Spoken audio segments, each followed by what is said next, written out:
Look at your hands right now. The Vikings believed you could actually see power radiating from certain people's hands. A shimmer, an energy, a presence that made others instinctively respect them before they even spoke. They called it Hamingja. Personal power. Ancestral fortune. The magnetic force that makes some people succeed at everything while others fail at the same exact tasks. And here's what nobody told you.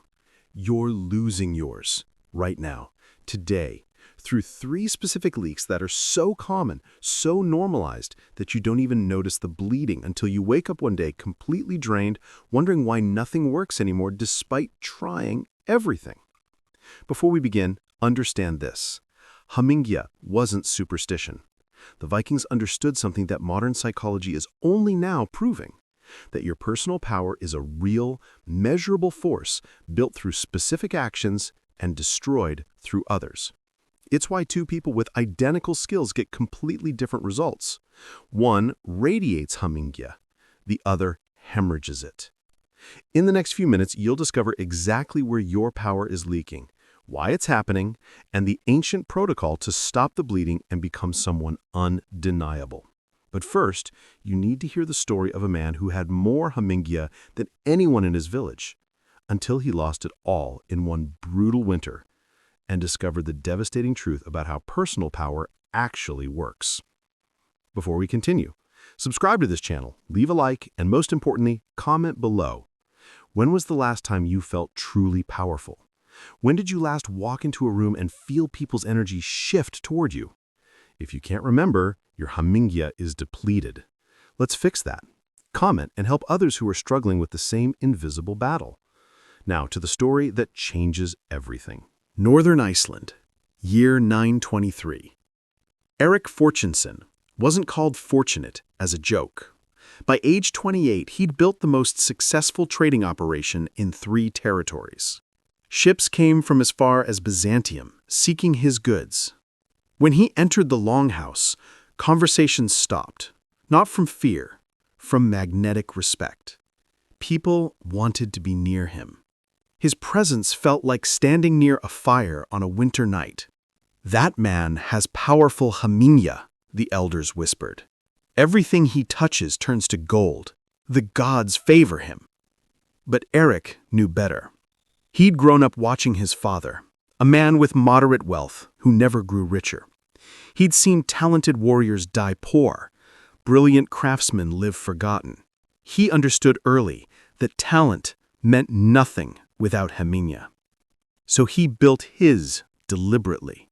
He kept every promise, no matter how small. When he said he'd deliver goods by full moon, they arrived 3 days early. When he gave his word in negotiation, it was unbreakable. His reputation became legendary. Erik's word is heavier than iron. He surrounded himself only with people who elevated him. The moment someone showed disrespect or drained his energy, they were gone. No exceptions, no second chances. He faced challenges immediately, never delaying difficult decisions. Problems that others avoided for months, Erik confronted within hours. His Hamingja grew so strong that people swore they could feel it when he entered a room. A shift in the air, a heightening of energy. Deals that seemed impossible would close when Erik was present. Conflicts would resolve. Fortune followed him like a faithful hound. Then came the winter that changed everything. A merchant from the south, smooth-talking, educated, flattering, arrived seeking partnership. Erik the Fortunate, he called him. I've heard legends of your Hamingja. Partner with me. My connections in Byzantium, your goods, will both become richer than Jarl's. Erik's instinct screamed rejection. Something felt wrong about this man. Too eager, too complimentary, energy that felt extracting rather than elevating. But Erik made his first mistake. He negotiated with himself.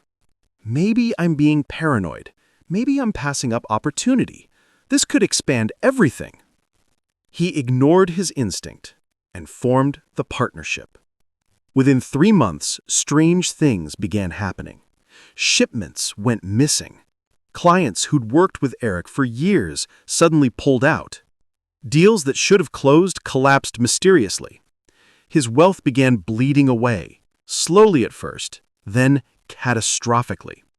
The merchant was sabotaging him, subtly redirecting business, poisoning relationships, all while maintaining the mask of partnership. By winter's end, Erik had lost 80% of his wealth. But the gold wasn't the devastating part.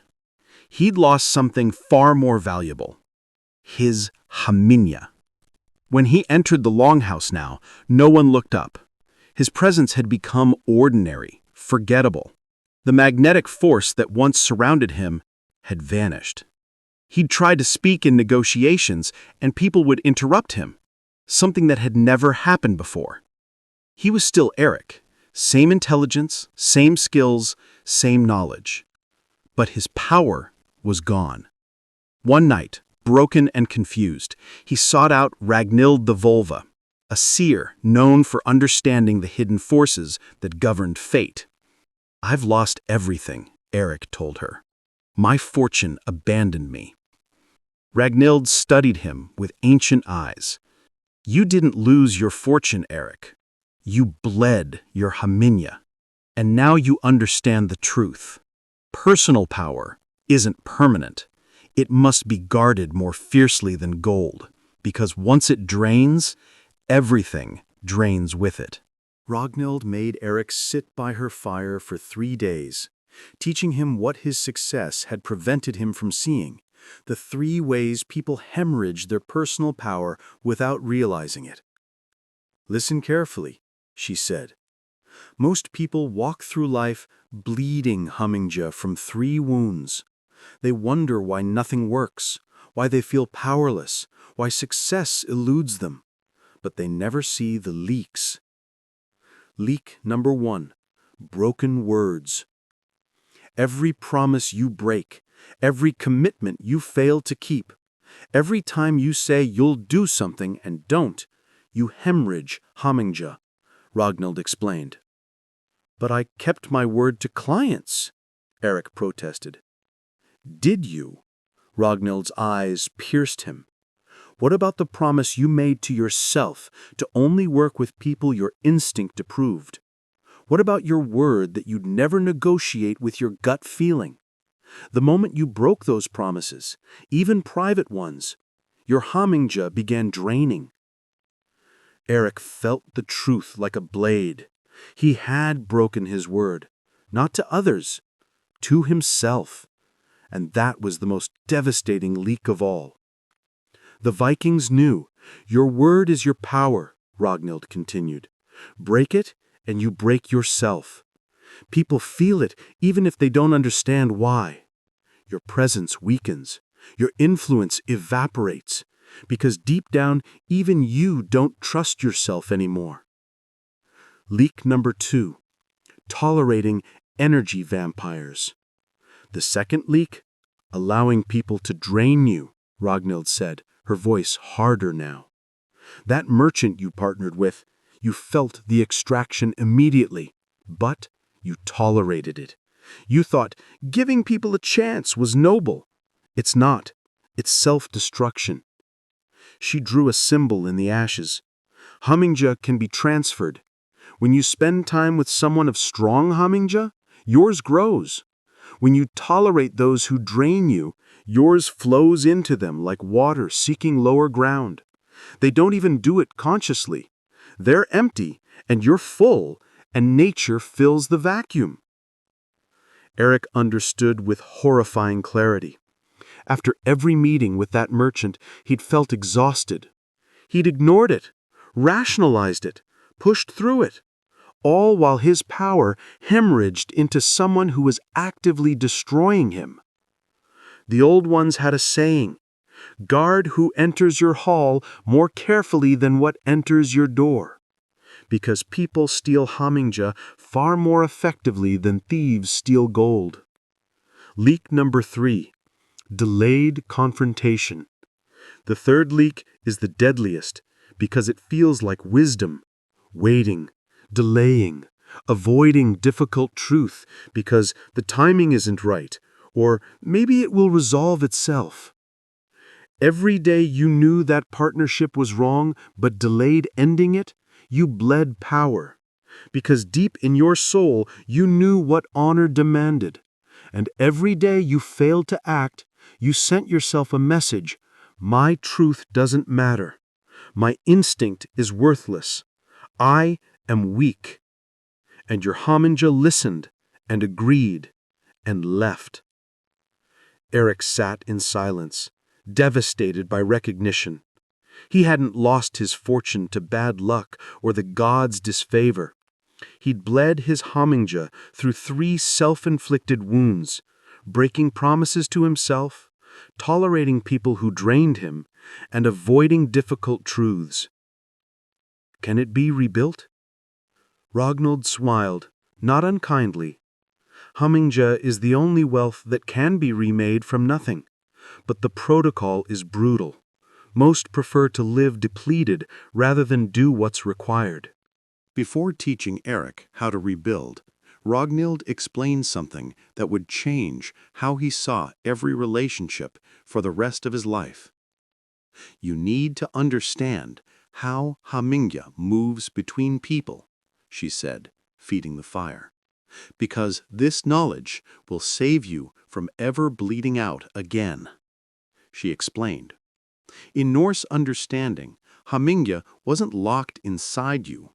It was a living force that could flow, transfer, even be stolen. When 2 people of strong Hamingja meet, both grow stronger. Their combined force elevates each of them. This is why warriors formed shield walls, not just physical protection, but Hamingja amplification. But when someone with depleted Hamingja encounters someone full of it, nature seeks balance.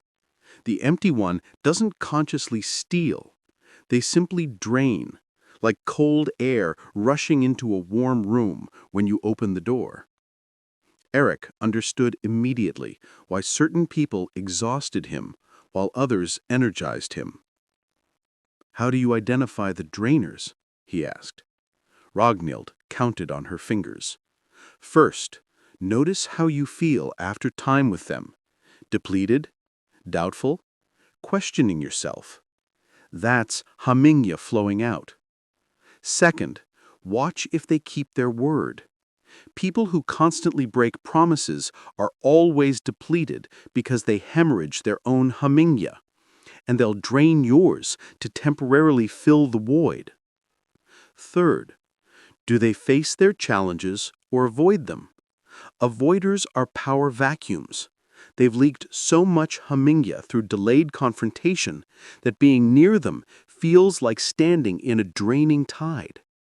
Your merchant checked every mark, Ragnhild noted. He broke promises, avoided direct truth, and you felt exhausted after every interaction. Your instinct screamed the warning. You ignored it. How do I stop it? Erik demanded. Ruthlessly guard your hall, Ragnhild said. The old ways weren't cruel. They were wise. The moment you sense drainage, you severe contact. No explanation needed, no second chances given. Because your Hamingja is your life force. Protecting it isn't selfishness. It's survival. Now, Ragnhild said, I'll teach you how to seal the leaks and rebuild Hamingja from nothing. But you must follow the protocol exactly. The moment you negotiate with it, you've already failed. Erik nodded, ready. Step 1. The word purge. For 30 days, you make 0 new promises, Ragnhild commanded. Not to others, not to yourself. You speak only commitments you can fulfill within 24 hours. This stops the bleeding immediately. But how will I? No negotiation, Ragnhild cut him off. Every broken promise is a wound. Before you can heal, you must stop creating new wounds. 30 days, 0 promises you're not certain you'll keep. Step 2. The roster purge. Second, you will write every person in your life on hide. Then you will mark each one. Does time with them energize or drain you? Ragnhild handed him materials. Be ruthlessly honest. Family, friends, business partners. Hamingja doesn't care about social convention.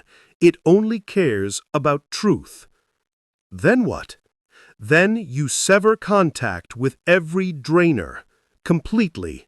Not less time, not boundaries. Gone. This isn't cruelty. It's stopping the hemorrhage. You can't rebuild while bleeding. Step 3. The confrontation purge. Third, every avoided truth, every delayed confrontation, every time you're thinking, I should deal with this, but not today, you face it immediately. Owed difficult conversations? Have them within 3 days. Decisions you've been postponing? Make them within a week. Problems you've been avoiding? Confront them head on. Won't that be uncomfortable? Yes. But continuing to avoid them hemorrhages more Hamingja than 1,000 difficult conversations. Each confrontation faced seals a leak. Each truth spoken rebuilds power. Step 4.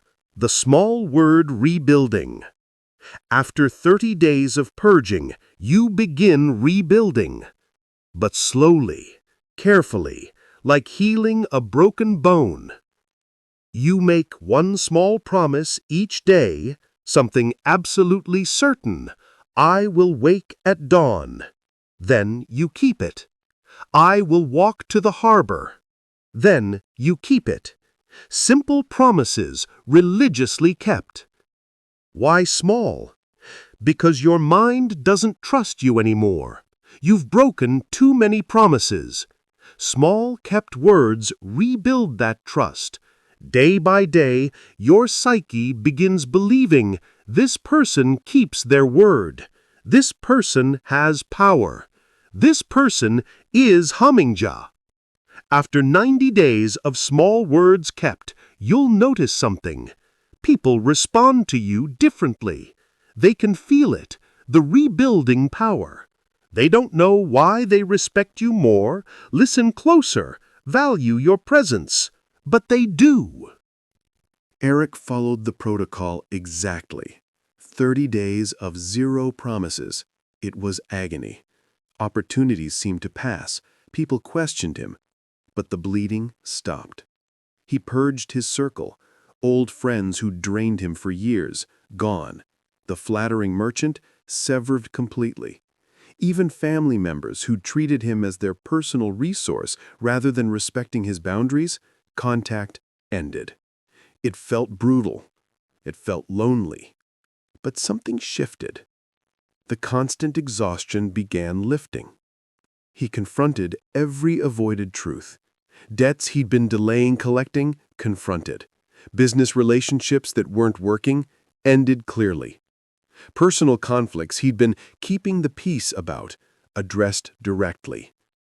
Each confrontation felt like hell beforehand, but after, a sense of power returning, like blood flowing back into a numb limb. Then he began the rebuilding. One small promise daily, kept religiously. At first, nothing seemed to change. He felt foolish making and keeping tiny commitments while his wealth remained devastated. But around day 60, something extraordinary happened. A trader he'd worked with years ago appeared at his door. "Erik," the man said, "I don't know why, but I felt compelled to find you. I have a deal that needs someone I can trust absolutely. Everyone I asked said your name first." The deal wasn't huge, but it was solid. Erik delivered flawlessly. His reputation began rebuilding. More opportunities followed. Not because he was marketing himself. He wasn't. But people could feel the change. His presence had weight again. His words carried power. When he made a commitment, people believed it bone deep. By day 90, Erik's Hamingja had returned stronger than before. Within 2 years, he'd rebuilt his wealth and exceeded his previous success. But more importantly, he never leaked power again. He knew the signs, he knew the leaks, and he guarded his Hamingja like the most precious resource in existence. Because he'd learned the truth the hard way. Everything flows from personal power. Wealth, influence, respect, success, all are symptoms of Hamingja.